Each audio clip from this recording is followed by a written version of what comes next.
This tape is being provided to you because Del Piero has some information as to whether or not Cal-Am, given any amount of time, will they be able to meet the deadline. It looks like the current plan may require building of one plant which will be thrown away and another one which will be the one that's used, unless there is a modification in the plan.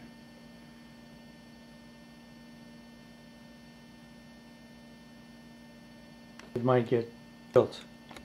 Before we get started, I'm sorry. City of Marine. Welcome to the Green Party program again. We always have to do this because it's on tape.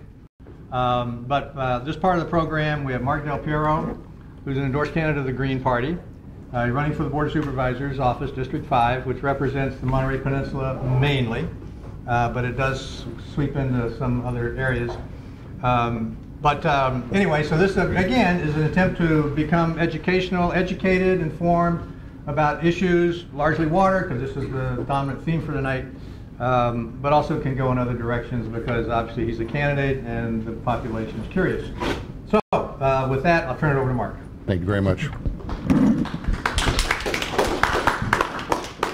First of all, I wanted to express my deepest appreciations to the Green Party for inviting me tonight.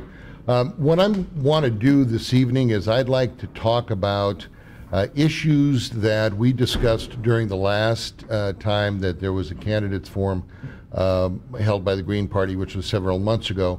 I received a number of phone calls after that asking if I'd sit down and talk about the general law of water rights in the state of California, because a lot of people find it sort of a convoluted issue, and because of the way the information has been reported in the various newspapers, a lot of times the reporters don't understand the nuances of what's going on, either in front of the California Public Utilities Commission or in front of other forums, including the Monterey County Superior Court. So what I'd like to do is give you just a general overview of water rights, and then give you at least my perception of some of the potential issues that are ultimately going to have to be addressed in order to resolve and develop a water supply for the Monterey Peninsula. Water rights in California is a real esoteric subject, and the reason it's an esoteric subject is because, as everybody who's been around California knows, we started off as a Spanish colony, then we became part of Mexico, and then ultimately we became part of the United States of America. And during that intervening period of time, there were Spanish land grants, there were Mexican land grants, there were Pueblo water rights granted by the Spanish Crown, and then in 1850, when California became a state, a lot of the New Englanders and Americans that came from the East Coast brought with them water rights laws that were really largely based on the laws of England. And then again, in 1913, the state of California and its state legislature did something that most legislatures around the country never do. They actually did something really substantive. They rewrote the entire water code for the state of California.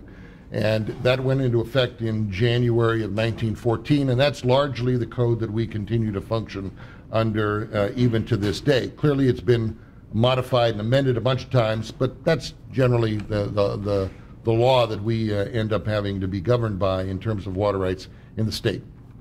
In Monterey County, virtually 100% of the water that is served up to people who live in Monterey County, with some really rare exceptions down on the Big Sur coast and in a place called Bryson, Hesperia, where most of you probably don't even know where that is. That's the southern end of Monterey County. It's so far south you have to go into San Luis Obispo County to get there.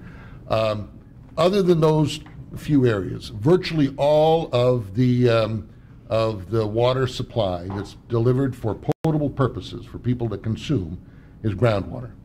Now, there are different types of groundwater in Monterey County. The type that most people rely on, the type that everybody in North Monterey County and the Salinas Valley, and frankly the city of Marina and about a third of Fort Ord all rely on groundwater. It's called percolated groundwater. It means that it's the recharge comes from a variety of sources, including rainfall. There's another kind of groundwater, and that's groundwater that is really underflow of a stream or a river. And the place where that's most common in Monterey County is the Carmel River. Two different kinds of laws govern those two different types of groundwater. In the Carmel River, because it's characterized as a subterranean stream, anybody who gets a permit or anyone who wants to secure water from that source, unless they have what's known as a riparian right, which is a right that allows someone whose property abuts a surface water right or surface water body, with the exception of people with riparian rights, everybody has to get an appropriative permit from the State Water Resources Control Board. That was the change that kicked in on January 1st, 1914. So if you're getting water out of a subterranean stream, you have to get a permit from the State Water Board, or you receive your water from someone who holds a permit from the State Water Board. In the case of percolated groundwater that is North County, Marina, the Salinas Valley, that's not subject to the regulation of the State Water Resources Control Board. That follows a different line of law that is called the law of percolated groundwater rights and the correlative use doctrine. And for those of you that most people in this room know who I am, but I better give you a little bit of background so you have an appreciation for how it is that I'm sitting up here talking sort of extemporaneously. I served on the Monterey County Board of Supervisors from 1981 until 1992, and in 1992 I was appointed to be the attorney member of the State Water Resources Control Board, and I served in that capacity from 1992 to 1999. Also starting in 1992, I became an adjunct professor at Santa Clara University School of Law, which is where I graduated from a long time ago. And every third or fourth semester since then, up until last spring, I have team taught a water law class with a gentleman named Dave Sandino, who for a large portion of the last decade served as the chief counsel for the California Department of Water Resources.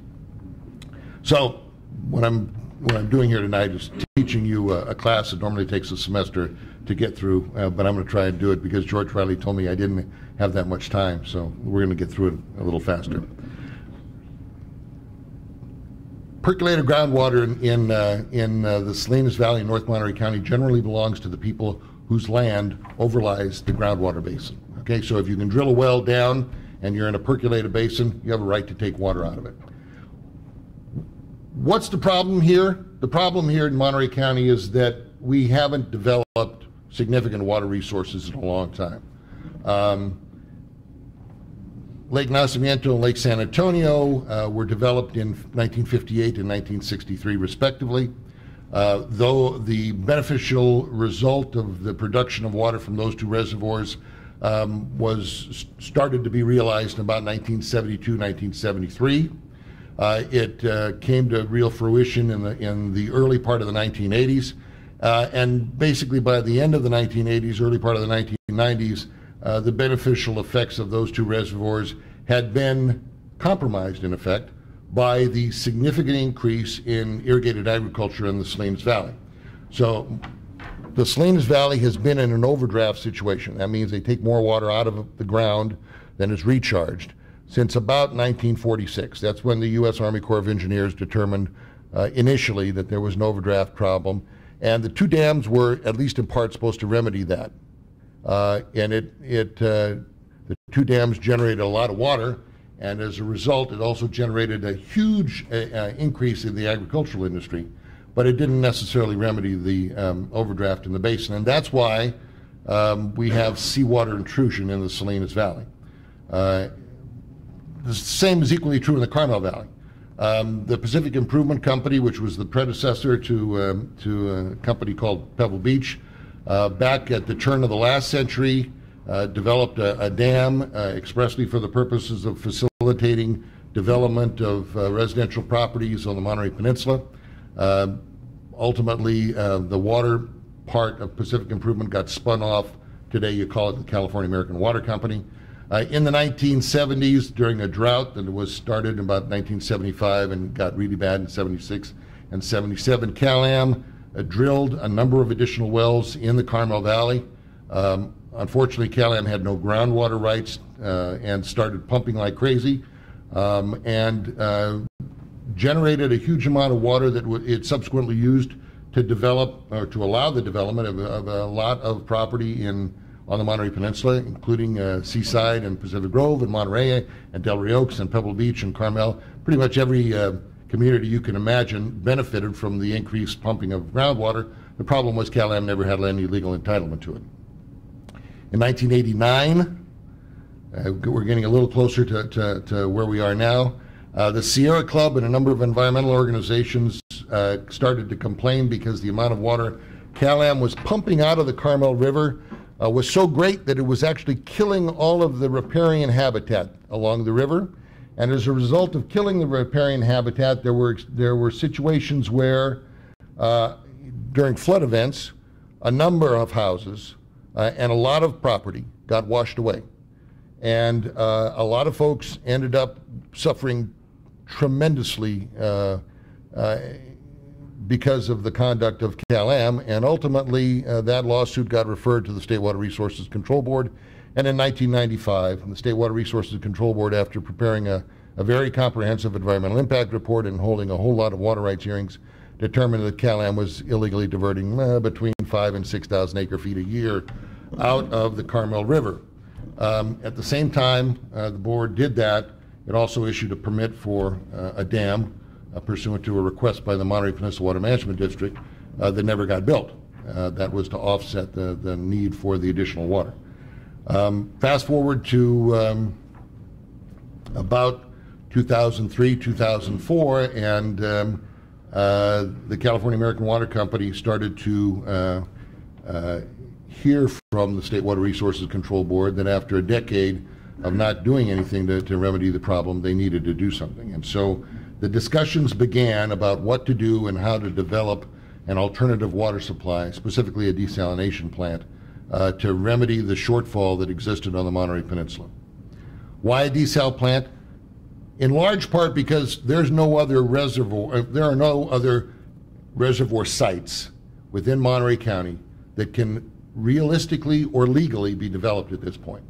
There are two other large reservoir sites. They're both currently in the federal forest areas in Los Padres. One's called the Pool site on the Arroyo Seco. The other one is the Upper Nacimiento site. Both of them are currently in wilderness areas. They're prohibited by federal law from being developed. So, if you don't have the reservoir sites and you've decided that you aren't going to build the dam for which the permit was issued on the Carmel River, deciding to do nothing is actually a decision. It means that you do what your last resort is.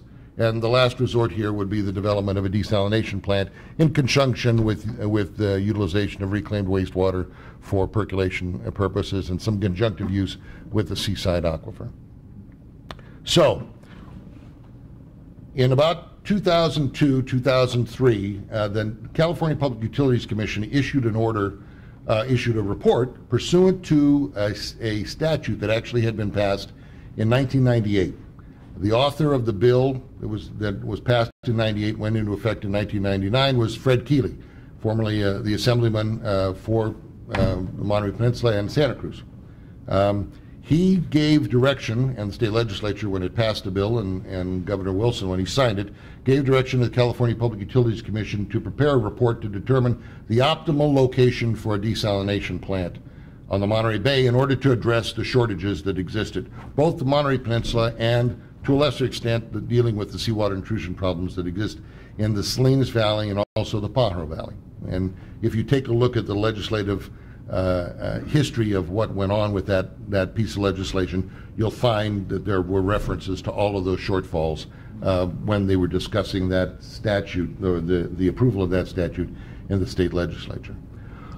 Ultimately, the California Public Utilities Commission did what it was told, and in 2002 it produced a report called Plan B that identified a desalination location in the community of Moss Landing for the purposes of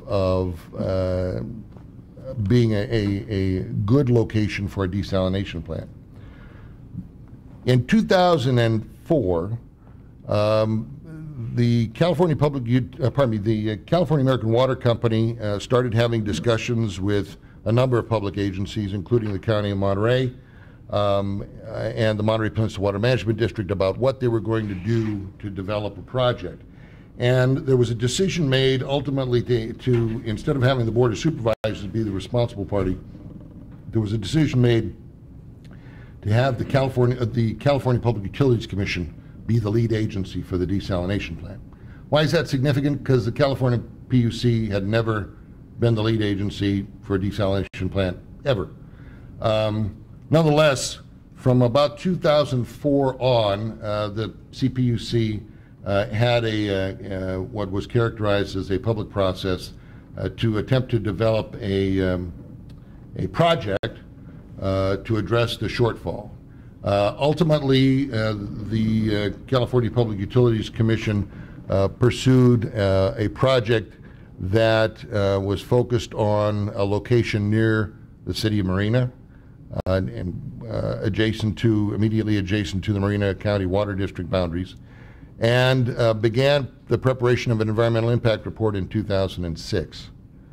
And the EIR, the draft, the scoping of that in 2006 generated a lot of letters from landowners in the Salinas Valley, generated a lot of letters from people on the Monterey Peninsula, generated letters from folks who live in Carmel Valley and Monterey and Pacific Grove and every community you can imagine, both in the 5th District and in the 4th District, recommending to the California Public Utilities Commission the issues that needed to be addressed in an EIR, including the alternatives analysis that needed to be addressed, because when you do an EIR, not only do you evaluate the primary project, but you look at other alternatives as well to make sure that the public has the opportunity to understand all of the issues that are involved, and also to allow the public and the public decision makers to choose the best project from the standpoint of satisfying the needs of the general public, looking out after the costs that the general public have to bear in terms of funding the program.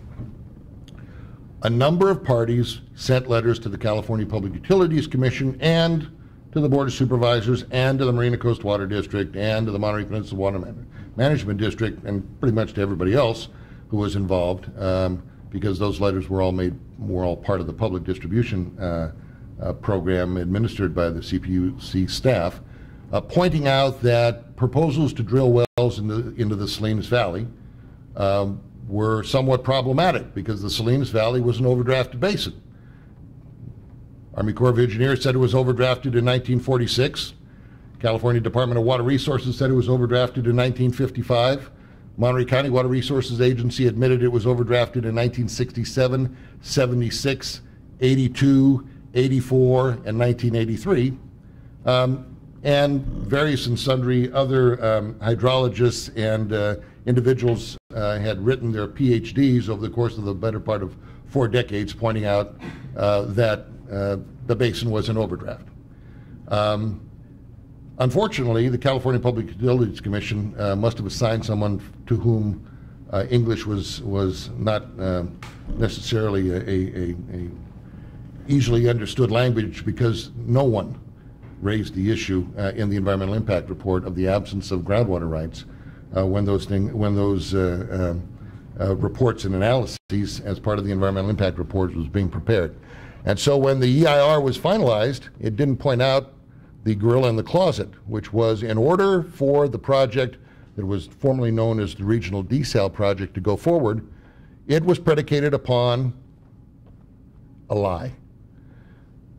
The premise of the former Regional Desal Project was that you're going to trade steaming water out of the Carmel River for steaming water out of the Salinas Valley, because there was no water to which anyone could get a legal entitlement out of the Salinas Valley because of the overdraft, and because California water law has been very clear since about 1906. That was the first case that was handed down. There's a whole litany of cases that followed that repeated the same law over and over and over again, including the most recent one in 2002 called the Barstow case, saying that a junior appropriator, which is what the California American Water Company is, which is what the Marina Coast Water District is, which is what the Monterey County Water Resources Agency is, The law in California is that if you have an overdrafted basin, a junior appropriator can't acquire groundwater rights without taking them prescriptively.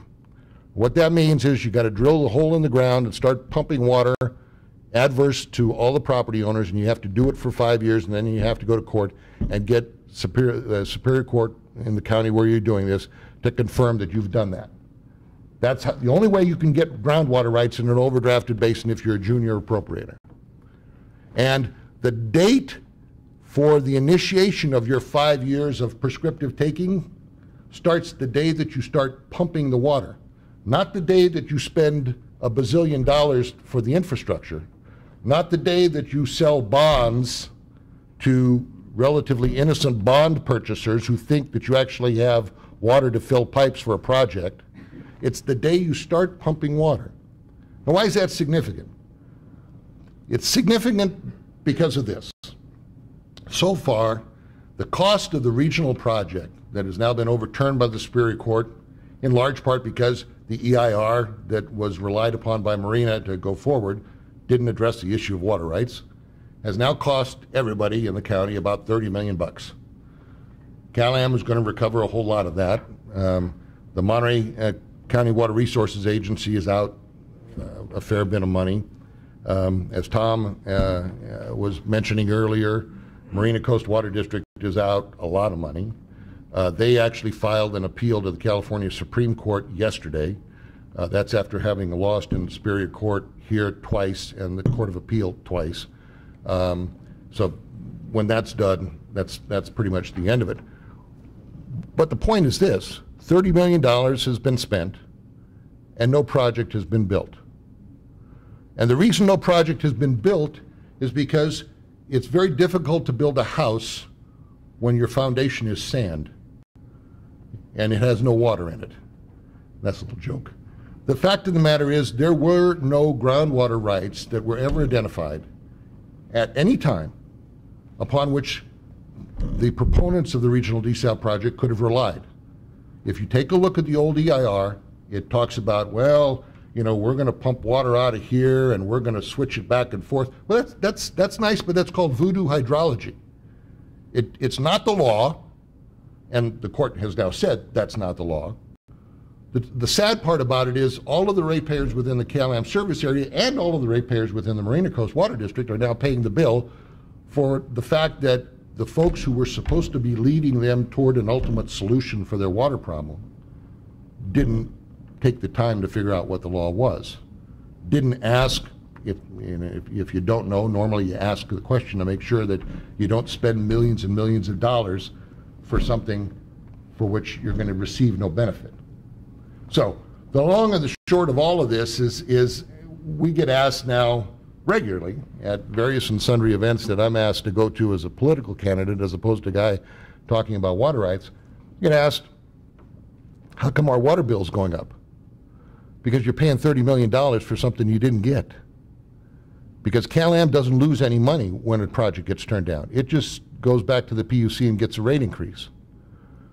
Just like the most recent rate increase that CalAm is asking for that I got in the notification of the mail-in 2 days ago, where they're asking for more money from the PUC to be added onto our bills to tell us to conserve water. And the reason they're asking for more money is because they get about 9% plus tacked on to whatever money they spend for advertising. And then on top of that, they're also facing the practical reality that if the State Water Resources Control Board does in fact cut back in 2 years, they're going to be in very, very difficult shape. They're going to have to tell everybody you can't irrigate any part of your yard, and you're only going to be allowed to flush your toilets, a certain number of times during the day, and you're going to have, alternate day showers, and all of those crazy things that no one in his right mind in the 21st century would expect to have to do. That's what they're fearful we're going to be confronted with. And it's because they haven't done what needs to be done. So, the long and the short of all of this is that we need a desal project. We need a desal project for a whole bunch of reasons. First of all, because we need a desal project to fix the environmental disaster that's been caused on the Carmel River, because California American Water Company has been taking 5,000 to 6,000 acre feet a year out of there since about 1976, putting none back. They take it out for free, and they sell it to us for about $4,000 an acre foot. And then they tell us to conserve it. Okay? The other reason that we need a desal plant is because there are a whole lot of folks who live on the Monterey Peninsula who would like to have an additional bathroom. And, you know, it seems to me that in the 21st century it would be nice if people need an additional bathroom to be able to get an additional bathroom. There are a whole lot of folks on the Monterey Peninsula that would like to be able to develop businesses. And you can't develop a business, and I see some heads nodding, including people who actually own a laundromat, who can't add any more machines. Even though they have a demand for machines, they can't add any more machines because they're limited in terms of how much water they've got in Pacific Grove. Okay? There are restaurants that would like to add seats and add jobs that can't do that. Why? Because no one's done anything to develop a water supply, not in the last year or two, not in the last decade, since 1995. I had hair, ladies and gentlemen, in 1995. I know that you might find that difficult to believe, but that's the practical reality of what's going on here. So, ultimately, in order to address the issue, you have to come up with a desal plan. And you have to come up with a desal plant. You can have a big one or a small one. And at this point, you know, there are a variety of alternatives that need to be addressed, but in order to do it effectively, you have to prepare an environmental impact report that satisfies the requirements of the law. You can't try and shove a size 12 foot into a size 7 shoe, which is effectively what's going on now with California American Water Company, where they've taken an EIR that's been overturned by the Superior Court as inadequate, and now they're trying to schlep it through the California Public Utilities Commission as something new and effective. And why is that a problem? Because there are a few more issues that I haven't talked about tonight. There's a North Monterey County local coastal plan that says that groundwater in the upper end of the Salinas Valley is prioritized for agricultural purposes, not to be exported out of the boundaries of the Salinas Valley groundwater basin. It's actually state law. Okay? It says you can't export water out of the Salinas Valley, particularly not when you've got an overdraft, but also within the certified local coastal plan that's been on the books since 1984, it says you can't take water out of the Salinas Valley and artificially induce seawater into an aquifer that people rely on for potable purposes. Now, is it going to be a little bit of an inducement or a little bit of an injection of seawater into this aquifer? Let's put it in context. In 1987-88, there was a drought. Okay? Late 80s, there was a drought. Seawater intrusion was found as close as a mile from the city limits of the city of Salinas. So, if someone wants to talk about how it's not going to be a big impact on the aquifer, everyone needs to understand the magnitude of what is being talked about. In order to produce 10,000 acre feet of desalinated water, you have to produce you pump 20,000 acre feet of saline. 20,000 acre saline in order to produce 10,000 acre feet of fresh. Besides the fact that they didn't evaluate the cost of the brine discharge in the old EIR, that's an area that starts at the ocean and basically goes all the way and encompasses about half the city of Salinas in terms of the area of the aquifer that's potentially impacted. There's no proof in the environmental impact reports that the water to be pumped out from underneath the bay, if they use slant wells, is available to them from a legal entitlement standpoint. So, and this is the one additional thing I need to point out to you all. Water that's underneath the Monterey Bay National Marine Sanctuary is subject not only to state law, but it's also subject to federal law.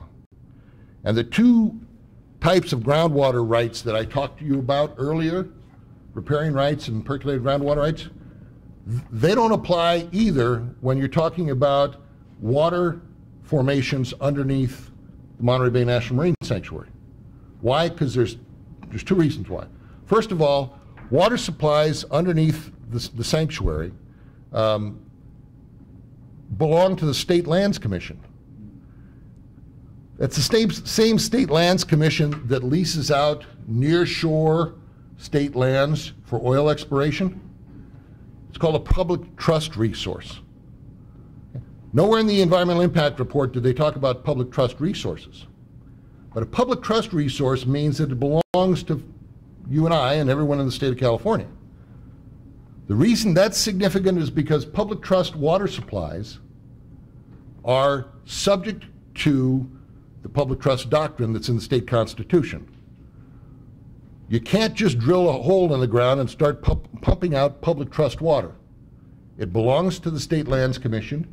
It has to be, in order for it to be allocated for any purpose, there has to be a regulatory process established, regulations actually adopted by the State Lands Commission, and then a bidding process, just like when they let for oil wells off nearshore areas, a bidding process so that the public actually gets a benefit from what's being sold. Now, I know that some of you are saying, some of you that have read the environmental impact report for the old project, you're saying to yourself, well, nobody ever talked about that. Well, that's right. The PUC didn't do a very good job, and neither did anybody else who had their fingers on that EIR. But the fact of the matter is, that's the law. Okay? So, why did they not address the issue of public trust? Because they didn't intend to do slant wells in the old project. Now they've changed the project, and it necessitates a new environmental impact report. More than that, however, in 1993, the National Oceanic and Atmospheric Administration signed an agreement with the state of California. It signed an agreement with the California Resources Agency and the California Environmental Protection Agency, Cal EPA, and it signed an agreement with AMBAG and all of the cities around the bay. In that agreement, there are a number of policies, one of which is that any activity related to excavation or mining of resources from below the sanctuary necessitate permits from the federal government. That, in order to do that, you have to prepare an EIS. CEQA, the California Environmental Quality Act, is the law that governs California. NEPA, the National Environmental Policy Act, is the law that governs federal resources. But you see, the old EIR that Cal-Am is now trying to push through the PUC was not a combined EIR-EIS. It was a cheapo EIR that didn't address the issues. Okay? Now, one last thing I might as well point out, and Mr. Riley pointed it out in his brief that was presented to the California Public Utilities Commission, and I have to be honest with you, I suspect that because of what George gave them, part of the reason why they've figured out they've got something of an environmental problem on their hands. A major portion of that hydrogeologic formation that is below the surface of the ocean in the Monterey Bay area, into which Cal-Am is proposing to drill slant wells, is not all salty water. A large portion of that has a significant amount of fresh water in it. Why is that significant?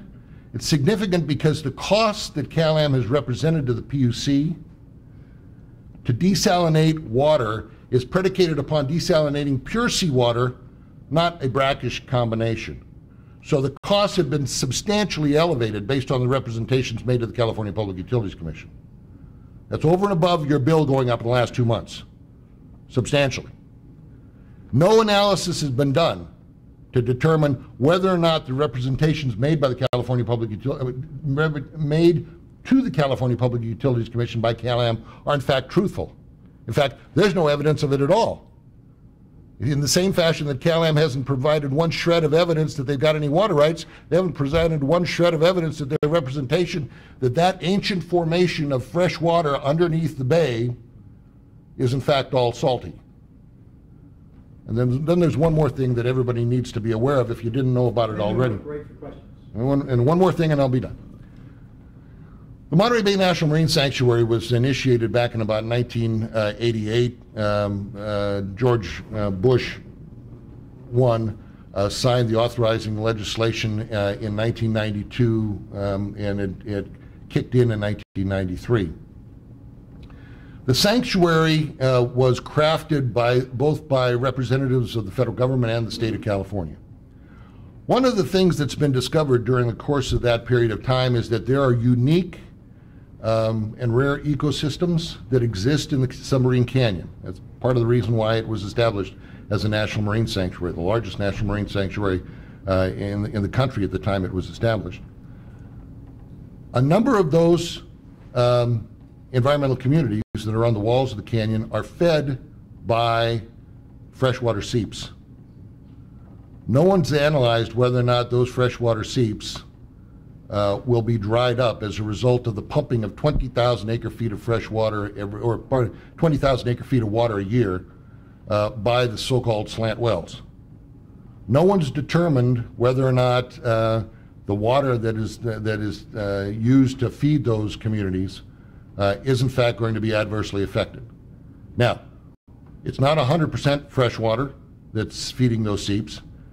And there are a whole variety of issues related to those rare communities on the wall of the submarine canyon that are currently in the process of being investigated by individuals from the Monterey Bay Aquarium Research Institute and the Moss Landing Marine Lab and Long Marine Lab and Hopkins Marine Station and a whole variety of researchers from not only here on Monterey Bay, which is the biggest concentration of marine science research institutes in the country, but also from a variety of other places, including Woods Hole and San Diego. No one knows, because no one's evaluated what the proposal by the California American Water Company is going to do to those ecosystems. Even though those issues have been raised in letters to the California Public Utilities Commission, the CPUC didn't do its job. And so in large part, it necessitates the preparation of at least a subsequent environmental impact report, if not clearly a brand new one. Now, will the State Water Resources Control Board wait? The fact of the matter is the State Water Resources Control Board generally waits in order to ensure that it doesn't cause a huge public health crisis by artificially cutting off a water supply. And so I think it's reasonable to assume that in the event that there was any progress being made, it could be discussed with the State Board to try and give an extension of time in order to resolve the issue within the context of the law. But the fact of the matter is, the law is what the law is. NEPA and CEQA have not been satisfied. The environmental impact report was already overturned by the court, and so what we have is a situation where since 2002, when this thing started, until 2012, we've got a $30 million bill and no project. I'll be happy to answer any question you all have. Let's start here and then go here. Go here. Mark, do you pull water out of the Salinas River? It's not groundwater, so could they... Salinas River, the Salinas River surface water, that water belongs by appropriate right to the Monterey County Water Resources Agency, and in order for it to be diverted, it necessitates an amendment to state law because it's currently prohibited from being exported out of the basin.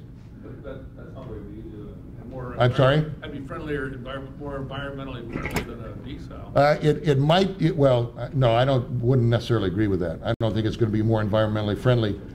And moreover, I think the people who paid for the two dams and continue to pay the assessments to the Monterey County Water Resources Agency might have a whole lot to say about that. If you pulled it out right before it hit the mountain. Well, that's an alternative as well, but the trouble is, in order to do that, you have to have a storage facility that's large enough, and you have to have diversions at peak flows in order to take advantage of that water. But the answer to that is, yeah, you could do that, but nobody has. Okay, thank you. In the back. Thank you. I'm curious about Cal-Am. There's some of their customers have been charged $5,000, $6,000 in the last few weeks, few months, because they say, Cal-Am says they've been wasting the water, it's been leaking and stuff. Are there any other water companies that are having that same problem? I don't really trust Cal-Am. I am not aware of any other water companies that charged a widow $5,000 last week. Question here. Okay, I'm wondering, there's a People's Water Company in Moss Landing which plans to take the surface water from and what would be the requirements to desalinate that, and likelihood of getting permits to do that? Yeah, I would just as soon not talk about any particular project at this point. I will tell you this. I'm not trying to talk about the project. I'm talking about the source of the water. The source of the water is at that source, and there's a couple others that are proposing seawater intakes, and the idea that a desalination plant will cause irreparable damage to the Monterey Bay National Marine Sanctuary might well have been true in 1975. It's now 2012. Desalination plants exist all over the world. I happen to be the chair of the Water Reuse and Desalination Committee of the State Board from 1992 and 1999, or actually 93 to 99. And during that period of time, the quality of the dispersal engineering that's at the end of the outfalls in order to avoid brine plumes that have adverse effects on seawater community or on marine communities. There was a huge leap in terms of the technology that was developed, and there have been 5 subsequent huge leaps since then. The potential for significant adverse effects, particularly for a project that would need to develop, 8,000-9,000 acre feet in order to satisfy the shortage that Cal-Am's got, would be minimal compared to the trillions and trillions of acre feet of water that currently exist within the Monterey Bay National Marine Sanctuary. It can be done. It's not going to be a big plant. It's going to be a small plant.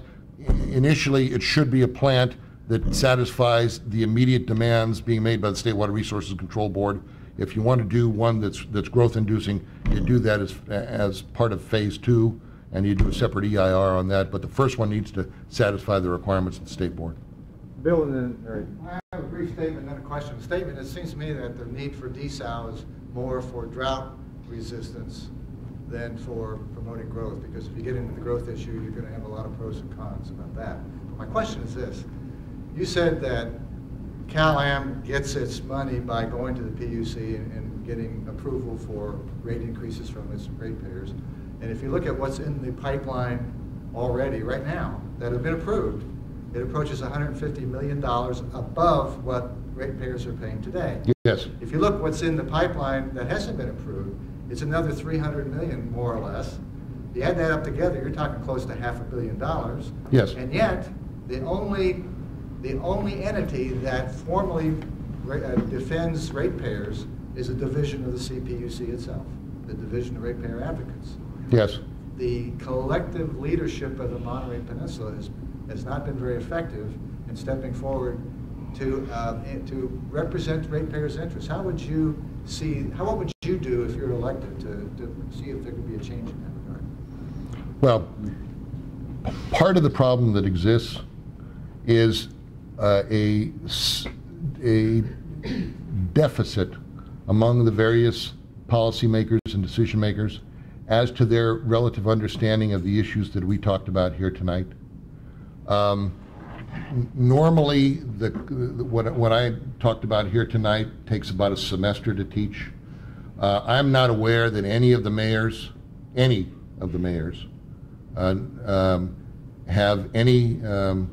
have had any substantive training or information provided to them, including by their council, as to the nature of groundwater rights in the Salinas Valley. I think I have to be candid with you. I've talked to a number of the mayors. Many of them have, well, not many, some have actually called me and spent a fair bit of time on the phone with me trying to understand the nuances of how this system works. A couple of them were shocked when the Superior Court overturned the environmental impact report for the regional desal project because they had been assured by their staffs that everything was fine.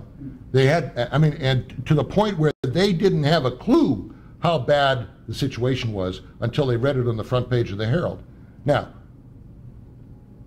I don't know any elected officials who intentionally want to try and do harm to their constituents, but sometimes it happens. And a lot of times it happens because they aren't capable of making substantive decisions because they haven't educated themselves as to the information they need to know in order to make those decisions. Why is it that no one is raising an objection to the proposal by Cal-Am right now that came in the mail 2 days ago to increase its budget for advertising for water conservation? We need, We conserve more water on the Monterey Peninsula than just about any place else in the state of California. Why are we paying more to do that when we already are paying increases that were started in about 1988 and have been tacked onto our bills ever since? That's the issue. That's the problem. The problem is if you elect people, they actually have to know something, or they have to be committed to going out and finding out what they need to know in order to be able to defend the constituencies that have placed them in positions of authority and responsibility. Eric? What do you know about the so-called rubber dam and the $1.8 million plus repair bill it's got so far? It was a rubber dam that was approved by the voters back in 2002. At the time it was presented to the voters, it was estimated the cost was going to be between $17 and $19 million. Total aggregate cost now exceeds $70 million if you include the cost of litigation and the county having to effectively buy back the improvements at Lake Nacimiento. And they've got problems in terms of the geology where the rubber dam was located, and it's costing a whole lot more because the geology is unstable, and the design didn't take into consideration the fact that they were building in an area that was subject to liquefaction in the 1989 earthquake. I don't know how they missed that, but they missed it, and now the costs have gone through the roof. Sure. First of all, I want to thank you for the ability to articulate and teach us more than I've ever learned in the whole time that I've lived here.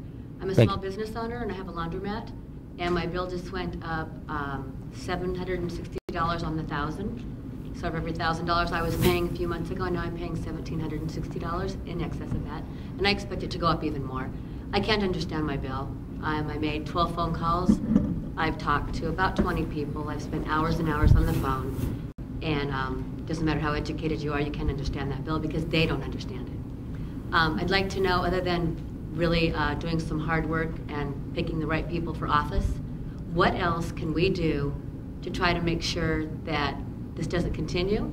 And when I make my nice signs for my laundromat and explain to the people why the prices are going up, who can I direct their anger to? Who can I direct their efforts to, other than me? Because of course, they're gonna have plenty to say to me. But what can I ask them to do to try to alleviate some of this problem? Yeah, to act forward. The answer to the second question first. At this point, have them call the Public Utilities Commission. Because at this point, calling the Monterey County Water Resources Agency or the Monterey Peninsula Water Management District might get them off of your back, but it's not going to get any remedies. That's the issue. The problem here is a problem of time. 1995 was when the state board issued 9510. It's 2012. Going to be 2013 before the administrative law judge even finishes the hearing. And if the newspaper reports indicate what I think is going to happen, they're probably going to say that you need a supplemental environmental impact report before they can go forward, because the old one is so pathetically deficient. And I don't say that lightly. It's a joke. The point of fact is this: in order to be able to effectively deal with what everyone's facing, and everyone needs to understand, if you're within the CalAm service area, you're looking at between a 300 and 400% increase in the next 5 years. Bill's right. And that's about what it's going to turn out to be. And you know, in order to effectively deal with that, you have to be able to get your arms around some kind of situation. At this point, we don't have an alternative project. The Monterey Peninsula Water Management District, you know, has promoted groundwater recharge in the Seaside Basin, but beyond that, you know, they've been around since 1976. You know, and you know, I've lived in the county all my life, and they've gone through every iteration you can imagine. Clearly, the recharge into the Seaside Aquifer is helpful, but it doesn't come anywhere near what's necessary to offset the illegal appropriations out of the Carmel River that CalAm's been perpetrating for the better part of 2.5, 3 decades. So, who's going to do it? Well, That's the big issue. Is it going to be the mayor's committee? Well, I'm going to say it right because she's here, and I may as well say it. If it hadn't been for Mayor Garcia, I think they would have voted to hire the guy who's being investigated for all kinds of nefariousness now there. If she's the one who vetted it, she's the one who did the research and figured out who it was that was being presented to the mayors to hire. I mean, how embarrassing. It would have been embarrassing as heck if they had voted to approve that contract and found out the next day that this guy was being investigated by the DA down there. I mean, and that's the point I'm making. The point I'm making is this: you have to have a situation where collectively you have a staff that has the capability of being able to address the issue. You have to have staff that actually understands the issue. You know, you can't rely upon a public works director who has spent his life filling potholes and putting pipes into the ground and who's never been responsible for the development of a water supply. Tom was here a little while ago. He was talking about how they have to deal somewhere in the future with the salary issues for the Marina Coast Water District. You know, first thing you do is you hire somebody who actually ran a water system before. That's the first thing you do, and then you determine, you know, what's going on. That's the issue. We don't think we were rewarded when we save water either. Yeah, well, We save 70% of the water. that's the energy. because the water that Not you save, rewarded. they get to resell. I'm sorry. We have about one more question, and we're going to close it down in about 3 minutes. Thank you. But for taping purposes. But if you could stay a few minutes, Sure. we'll still do back and forth a little bit. Okay. Who hasn't asked a question? Okay. I'm wondering, with you on the Board of Supervisors, what would happen if you have all this information and you got 4 other people who don't understand what's going on? I'd be buying a lot of lunches and making a lot of speeches, I suspect. I mean, part of being on the Board of Supervisors is knowing stuff, and the other part is imparting that information to your colleagues and getting their confidence in order to get them to vote in a fashion that causes you to be able to move Monterey County forward.